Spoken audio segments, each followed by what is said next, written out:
The 2024 NBA trade deadline has passed, so now it's time to look at the buyout market. In the top 10 NBA buyout candidates after the trade deadline has officially passed. It was an active deadline. A lot of people thought it was going to be slow, but we had a flurry of trades on Thursday morning and afternoon, but there will be more moves to come in the buyout market. And I'll tell you this and ask you this. If you enjoyed the NBA trade deadline, I certainly did. There was a lot of fun moves early.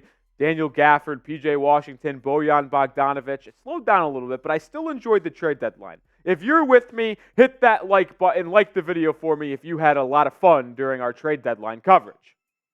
All right, the first buyout candidate, well, technically, he's actually already been bought out, or at least it's heading into that direction. Spencer Dinwiddie, the guard that was shockingly moved from Brooklyn to Toronto in exchange for Dennis Schroeder and Thad Young. By the way, Thad Young not on our list, but someone to keep your eye out for as well in the buyout candidate list. Dinwiddie not having his best statistical year, only shooting 39% from the field and shooting even worse from three, around that 32% range. But he has been a proven scorer in this league before, coming off the bench. A lot of rumors surrounding the Los Angeles Lakers and Dallas Mavericks in terms of Spencer Dinwiddie. Keep your eye on those two teams making a push for the veteran guard. Kyle Lowry, someone who has not been bought out quite yet, but all indications lead to Lowry hitting the open market. Open market also might be an interesting term to be used for Mr. Lowry, the veteran from Villanova, who's sitting at 37 years old, is likely going to be joining the Philadelphia 76ers. There's no concrete evidence of that happening, but Wojnarowski of ESPN said before the trade deadline was even close to being over that you expect the Sixers to be heavily involved in the mix for Kyle Lowry. A couple other reporters have echoed that sentiment. I expect Kyle Lowry, assuming he is bought out by Charlotte, to join the Philadelphia 76ers, who, by the way, replaced their backup point guard, Patrick Beverley, during the deadline with Cam Payne. So they might be bringing in two veteran guards to back up Tyrese Maxey and also the newly acquired potential of Buddy Hield. We have 8 more names to get to on our video, but who is the top buyout candidate in your mind? Is it Spencer Dinwiddie? Maybe it's Kyle Lowry. Maybe it's another player that we have yet to get to. Name your guy down in the comment section. A shocker, but also not that much of a shocker. The former 7th overall pick from the 2020 NBA draft, Killian Hayes, has also been pretty much waived. So he's not a candidate, but someone that is going to be on the market. The former pick from France, not having the best start to an NBA career, and will have a chance to find a new home. Came out last week that him and his team want to find a new place to play. Detroit granted him that wish. Not in the form of a trade, but in being bought out. I don't know where he could go. I don't know if he will impact a winning team as, well, he's been statistically one of the worst players in the NBA this year. I would look for Killian Hayes to join a team that has a very good system, very good culture, very good organization, maybe that he can rehab in a way to get his game back to where people thought it could be when he was that 7th overall pick. I don't think Pat Riley and the Miami Heat would go in, but if I was Killian Hayes, I would try to find my way to the 305. Another Piston, Daniel House Jr., also a name that pretty much has already been bought out after being dealt away from the Philadelphia 76ers today. Daniel House has been in the league for quite a long time now. The former Texas A&M Aggie made a lot of impact plays when he was playing with James Harden in Houston back in the day, but ever since that band in H-Town broke up, Daniel House has struggled to find his way. I wouldn't be surprised, though, if he found his way onto a bench of a contender as a hopeful 3-and-D type guy. That's what he's been in his career. Maybe he can add some value to a contending team. Seth Curry, you got to feel for the Curry brother, man. Why should I feel bad? Well, the Dallas Mavericks dealt him to Charlotte in exchange for PJ Washington. Well, it's also the 3rd time that Seth Curry has been traded away by the Dallas Mavericks. Yeah, you heard that right. 3 times. One team has traded one guy. That's cruel at one point, no? How is that allowed?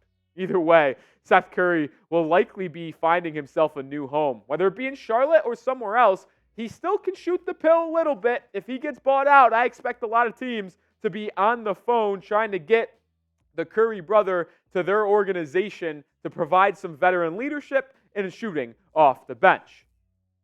5 more names to get to in just a bit, but we got to check in with our sponsor on today's show, and that is Prize Picks, the #1 daily fantasy sports platform there is, and they're offering one heck of a deal as we approach the big game on Sunday. You get a first deposit match up to $100.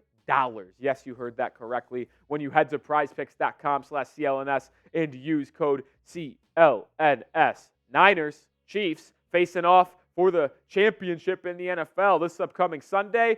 And PrizePicks is offering a freebie with more than on Patrick Mahomes' half of passing yards. Technically, you can take the less than. Be a bold strategy, Cotton. We also taken the more than on 11.5 rushing yards for Brock Purdy, more than half a receiving and rushing touchdown for Isaiah Pacheco, and I'm rounding out my picks with half a fantasy score for Kyle Juszczyk, taking the more than on that. I think he gets a catch.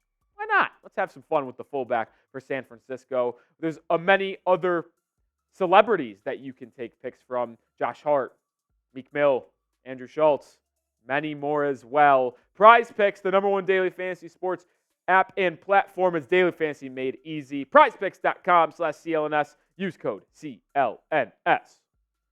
All right, Marcus Morris Sr. traded once again at the deadline, and he is expected to be bought out as well. Marcus Morris has had an illustrious career inside the NBA. It just has not been that good this year. Carried a high price tag. And I do want to make note, by the way, as we are about halfway through this list, is that some of these guys are not able to sign with every NBA team. There is a list of 7 teams that are in the tax apron, which prohibits them from signing a guy who is making more than $12.5 million this season. So guys like Spencer Dinwiddie, who is up in the 17 range. Marcus Morris Jr. or Sr., making $17 million or more. Kyle Lowry making $29 million.